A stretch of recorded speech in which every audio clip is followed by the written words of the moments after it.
ನಮಸ್ಕಾರ ವೀಕ್ಷಕರೇ, ನನ್ನ ಮತ್ತೊಂದು ವಿಡಿಯೋಗೆ ನಿಮಗೆಲ್ಲ ಸ್ವಾಗತ. ಈ ವಿಡಿಯೋದಲ್ಲಿ ನಿಮ್ಮನ್ನು ಎಲ್ಲಿಗಪ್ಪ ಕರ್ಕೊಂಡು ಹೋಗ್ತಾ ಇದ್ದೀನಿ ಅಂದರೆ ತರೀಕೆರೆಗೆ. ಏನಕ್ಕಪ್ಪ ಅಂದರೆ ಅಲ್ಲಿ ಶಾರದಾಂಬೆ ದೇವಸ್ಥಾನ ಇದೆ. ಅಲ್ಲಿಗೆ ಏನಕ್ಕೆ ಹೋಗ್ತಾ ಇದ್ದೀನಿ, ಆಮೇಲಿಂದ ಅಲ್ಲೇನು ವಿಶೇಷತೆ ಅಂತ ನಿಮಗೆ ಅಲ್ಲಿ ಹೋದ್ಮೇಲೆ ತಿಳಿಸ್ಕೊಡ್ತೀನಿ. ಬನ್ನಿ ತರೀಕೆರೆಗೆ ಹೋಗೋಣ.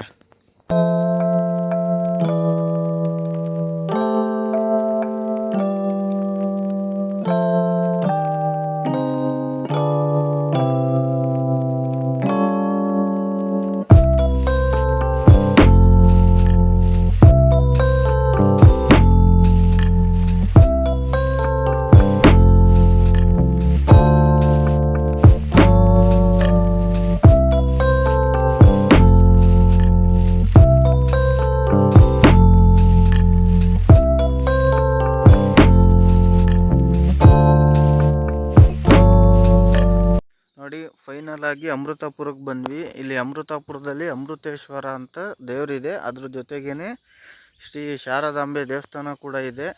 ಇಲ್ಲಿ ಏನಪ್ಪ ವಿಶೇಷತೆ ಅಂದರೆ ಶಿವನ ಜೊತೆ ಶಾರದಾಂಬೆ ದೇವರಿದೆಯಲ್ಲ, ಅದೇ ಇಲ್ಲಿ ವಿಶೇಷ. ಎಲ್ಲೂ ಕೂಡ ಶಿವನ ಲಿಂಗ ಇರುತ್ತವ, ಶಾರದಾಂಬೆ ದೇವಸ್ಥಾನ ಇರಲ್ಲ. ಹಾಗಾಗಿ ಇಲ್ಲಿರೋದೇ ವಿಶೇಷ. ಹಾಗೆ ಇದನ್ನು ಸಾಲಿಗ್ರಾಮದಿಂದ ಮಾಡಿದಾರಂತೆ. ಶಾರದಾಂಬೆ ದೇವ್ರನ್ನು ಮತ್ತು ಶಿವಲಿಂಗನ ಸಾಲಿಗ್ರಾಮದಿಂದ ಮಾಡಿರೋದಂತೆ ಇದು. ಈ ದೇವಸ್ಥಾನದಲ್ಲಿ ಇದೆಯಲ್ಲ ಶಿವಲಿಂಗ, ಅದ್ರ ಮೇಲೆ ಮಕರ ಸಂಕ್ರಾಂತಿ ದಿವಸ ಮಾತ್ರ ಸೂರ್ಯನ ಬೆಳಕು ಬೀಳುತ್ತಂತೆ. ಇನ್ನು 365 ದಿವಸದಲ್ಲಿ ಯಾವ ದಿವಸನೂ ಸೂರ್ಯನ ಬೆಳಕು ಆ ಲಿಂಗದ ಮೇಲೆ ಬೀಳಲ್ವಂತೆ. ಇದೊಂದು ವಿಶೇಷತೆ. ಬನ್ನಿ ದೇವಸ್ಥಾನದ ಒಳಗಡೆ ಹೋಗೋಣ. ಹೋಗ್ಬಿಟ್ಟು ದೇವ್ರ ದರ್ಶನ ಮಾಡೋಕ್ಕಾದ್ರೆ ದರ್ಶನ ಮಾಡಿಸ್ತೀನಿ. ನೋಡಿ, ಇದೇ ದೇವಸ್ಥಾನ.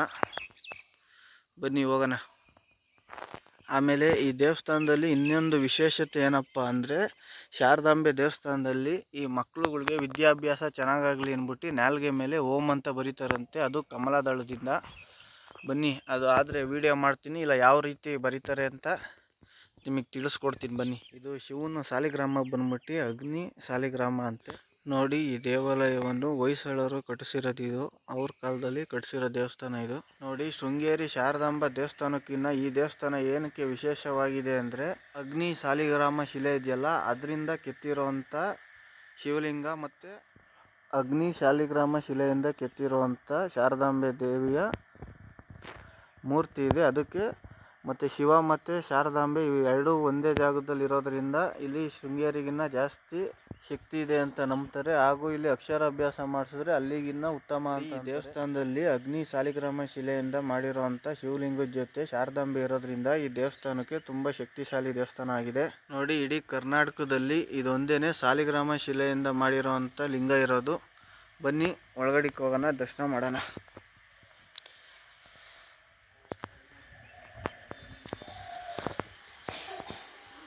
ನೋಡಿ, ಸುಮಾರು ಕಂಬಗಳಿದ್ದಾವೆ. ಟೋಟಲ್ ಆಗಿ 56 ಕಂಬಗಳೇನೋ ಇದ್ದಾವೆ. ಬನ್ನಿ ಒಳಗಡೆ ಹೋಗೋಣ, ದರ್ಶನ ಮಾಡೋಣ. ನೋಡಿ, ಶಿವಲಿಂಗದ ಮುಂದೆ ಕಂಪಲ್ಸರಿಯಾಗಿ ಶಿವನ ವಾಹನವಾದ ನಂದಿ ಇರಲೇಬೇಕು ಇದೆ. ಬನ್ನಿ ನಮಸ್ಕಾರ ಮಾಡ್ಕೊಂಡು ಹೋಗೋಣ.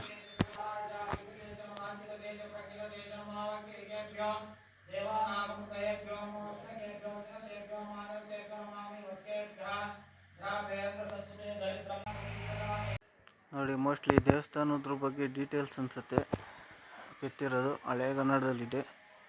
ಅಕ್ಷರಗಳೆಲ್ಲ ಸೌದು ಹೋಗ್ಬಿಟ್ಟಿದೆ. ಕೆಲವೊಂದು ಕಾಣಿಸ್ತಿದ್ದೇವೆ, ಕೆಲವೊಂದು ಕಾಣಿಸ್ತಿಲ್ಲ. ಒಳಗಡೆ ವೀಡಿಯೋ ಮಾಡೋಕ್ಕೆ ಬಿಡಲಿಲ್ಲ, ಆದರೂ ಒಂದು ಸ್ವಲ್ಪ ತೆಗ್ದಿದ್ದೀನಿ. ದೇವ್ರ ದರ್ಶನ ಮಾಡ್ಕೊಳ್ಳಿ. ಬನ್ನಿ ಈಗ ಶಾರದಾಂಬೆ ದೇವಸ್ಥಾನ ಹತ್ರ ಹೋಗೋಣ. ನೋಡಿ, ಶಾರದಾಂಬೆ ದೇವಸ್ಥಾನ. ಬನ್ನಿ ಒಳಗಡೆ ಹೋಗೋಣ. ಇಲ್ಲೇ ಮಕ್ಕಳಿಗೆ ನಾಲ್ಗೆ ಮೇಲೆ ಕುಂಕುಮದಲ್ಲಿ ಓಂ ಅಂತ ಬರೆಯೋ ಜಾಗ. ಬನ್ನಿ ಒಳಗಡೆ ಹೋಗೋಣ. ವಿಡಿಯೋ ಮಾಡೋಕ್ಕೆ ಬಿಡ್ತಾರೋ ಇಲ್ವೋ ಗೊತ್ತಿಲ್ಲ, ಕೇಳೋಣ ಬನ್ನಿ. ಇದೇ ನೋಡಿ, ಅಗ್ನಿ ಸಾಲಿಗ್ರಾಮ ಶಿಲೆಯಿಂದ ಕೆತ್ತಲಾದಂಥ ಶಾರದಾಂಬೆ ಮೂರ್ತಿ. ಎಲ್ಲರೂ ದರ್ಶನ ಮಾಡ್ಕೊಳ್ಳಿ, ಹಂಗೆ ನಮಸ್ಕಾರ ಮಾಡಿ. ನೋಡಿ, ಅಮೃತೇಶ್ವರ ಶಿವಲಿಂಗದ ಮೇಲೆ ಮಕರ ಸಂಕ್ರಾಂತಿ ದಿವಸನೇ ಏನಕ್ಕಪ್ಪ ಸೂರ್ಯನ ಬೆಳಕು ಬೀಳುತ್ತೆ ಅಂದರೆ, ಇದನ್ನು ಪ್ರತಿಷ್ಠಾಪನೆ ಮಾಡಿರೋದೇ ಮಕರ ಸಂಕ್ರಾಂತಿ ದಿವಸದಿಂದ ಅಂತೆ. ಹಾಗಾಗಿ ಅವತ್ತೊಂದು ದಿವಸದ ಮಾತ್ರ ಹಾಗಾಗಿ ಮಕರ ಸಂಕ್ರಾಂತಿಲಿ ಒಂದೇ ದಿವಸ ಮಾತ್ರ ಈ ಶಿವಲಿಂಗದ ಮೇಲೆ ಸೂರ್ಯನ ಬೆಳಕು ಬೀಳುತ್ತೆ. ಈ ಶಿವಲಿಂಗಕ್ಕೆ ಬ್ರಹ್ಮ ವಿಷ್ಣು ಮಹೇಶ್ವರರ 3 ಜನದ ಶಕ್ತಿ ತುಂಬಿದಾರಂತೆ. ಹಾಗಾಗಿ ಮಕರ ಸಂಕ್ರಾಂತಿ ದಿನದಂದೇ ಸೂರ್ಯನ ಬೆಳಕು ಲಿಂಗದ ಮೇಲೆ ಬೀಳುತ್ತಂತೆ. ಅದನ್ನು ನೋಡೋಕ್ಕೋಸ್ಕರ ಲಕ್ಷಾಂತರ ಮಂದಿ ಭಕ್ತಾದಿಗಳು ಬರ್ತಾರಂತೆ ಈ ದೇವಸ್ಥಾನಕ್ಕೆ. ಈಗ ಇಲ್ಲಿ ಅಮೃತೇಶ್ವರ ದೇವರು ಮತ್ತು ಶಾರದಾಂಬೆದು ದರ್ಶನ ಮಾಡಿದ್ದಾಯಿತು. ಈಗ ನೆಕ್ಸ್ಟ್ ಎಲ್ಲಿ ಹೋಗ್ತಿದ್ದೀವಪ್ಪ ಅಂದರೆ ಸೀದಾ ಕಲ್ಲತ್ಗಿರಿಗೆ ಹೋಗ್ತಾ ಇದ್ದೀವಿ. ಇಲ್ಲಿಂದ ಒಂದು 30-35 ಕಿಲೋಮೀಟ್ರ್ ಇದೆ ಕಲ್ಲತ್ಗಿರಿ ಅಷ್ಟೇ. ಇದು ತರೀಕೆರೆಯಿಂದ ಸುಮಾರು ಒಂದು 10 ಕಿಲೋಮೀಟ್ರನ ಇದೆ ಒಳಗಡೆ. ನಾವು ಇಲ್ಲಿ ದೇವಸ್ಥಾನದಲ್ಲಿ ಬೇಗ ಮುಗಿದ್ರೆ ಸೀದಾ ಕಲ್ಲತ್ಗಿರಿಗೆ ಹೋಗೋಣ ಅಂತ ಪ್ಲ್ಯಾನ್ ಮಾಡಿದ್ವಿ. ಇನ್ನು ನಾವು ಅಂದ್ಕೊಂಡಿದ್ದಕ್ಕಿಂತ ಬೇಗ ಮುಗೀತು. ಹಾಗಾಗಿ ಈಗ ಸೀದಾ ಕಲ್ಲತ್ಗಿರಿಗೆ ಹೋಗ್ತಾ ಇದ್ದೀವಿ. ಬನ್ನಿ ಕಲ್ಲತ್ಗಿರಿಗೆ ಹೋಗೋಣ.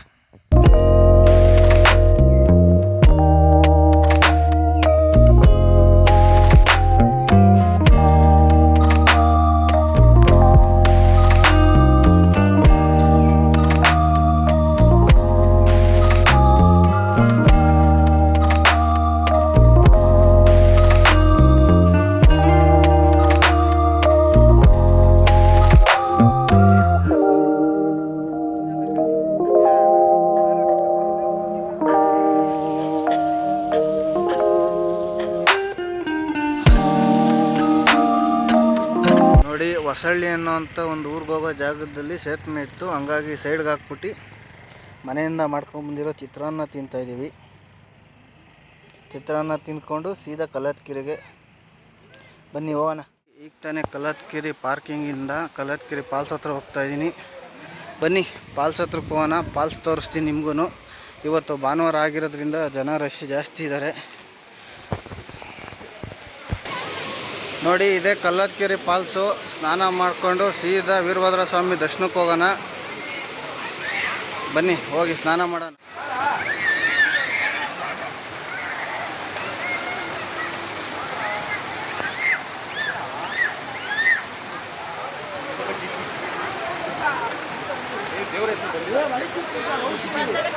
ಬಂದಿಲ್ಲ ಇದಮ್ಮ ದೇವ್ರ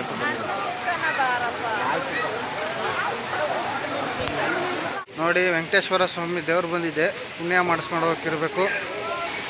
ಸ್ನಾನ ಎಲ್ಲ ಮುಗಿಸಿದ್ದಾಯಿತು. ಬನ್ನಿ ಹೋಗಿ ದರ್ಶನ ಮಾಡ್ಕೊಂಬರೋಣ.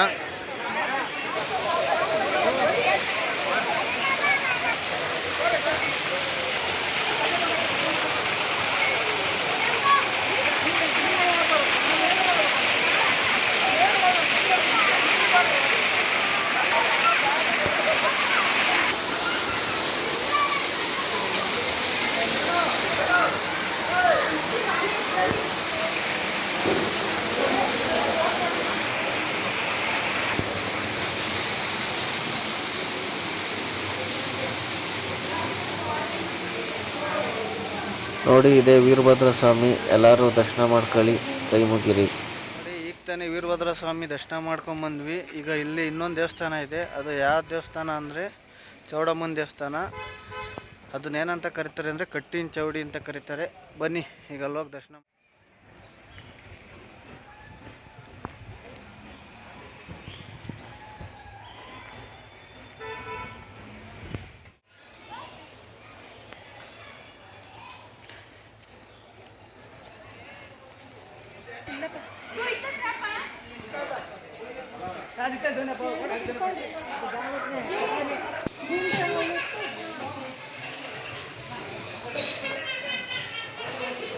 ನೋಡಿ, ಎಲ್ಲರೂ ದರ್ಶನ ಮಾಡ್ಕೊಳ್ಳಿ.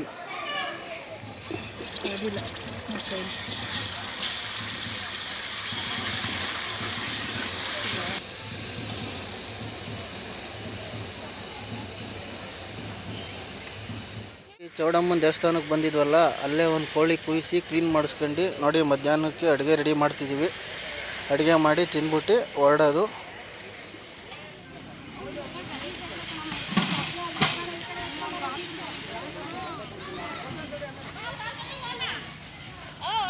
ನೋಡಿ, ನಾವು ಬಂದಾಗ ಎಷ್ಟೊಂದು ಜನನೇ ಇರಲಿಲ್ಲ. ಫುಲ್ ಖಾಲಿ ಹೊಡಿತಿತ್ತು.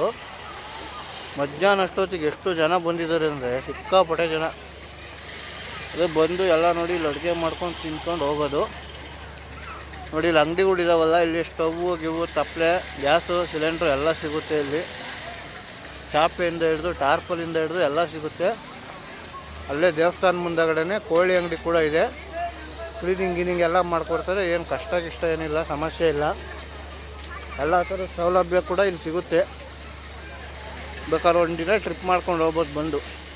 ನೋಡಿ, ಈಗ ತಾನೇ ಊಟ ಮುಗಿಸ್ಕೊಂಡು ಪಾತ್ರೆಗಳನ್ನೆಲ್ಲ ತೊಳ್ಕೊಂಡು ಊರ್ ಕಡೆಗೆ ಪ್ರಯಾಣ ಬೆಳೆಸ್ತಾ ಇದ್ದೀವಿ. ಬೇಕಾದ್ರೆ ಒನ್ ಡೇ ಟ್ರಿಪ್ಪಿಗೆ ಆರಾಮಾಗಿ ಕಲ್ಲತ್ಗಿರಿಗೆ ಬಂದು ಫಾಲ್ಸ್ ಅಲ್ಲೆಲ್ಲ ಆಟ ಆಡ್ಕೊಂಡು ಹಂಗೆ ಅಡ್ಗೆ ಮಾಡ್ಕೊಂಡು ಊಟ ಮಾಡ್ಕೊಂಡೆಲ್ಲ ಸೀದಾ ಹೋಗ್ಬೋದು. ವಿಡಿಯೋ ನಿಮ್ಗೆ ಇಷ್ಟ ಆಗಿದ್ರೆ ಸಬ್ಸ್ಕ್ರೈಬ್ ಮಾಡ್ಕೊಳ್ಳಿ ಅಂತ ಹೇಳ್ತಾ ಈ ವಿಡಿಯೋ ಇಲ್ಲೇ ಮುಗಿಸ್ತಾ ಇದ್ದೀನಿ.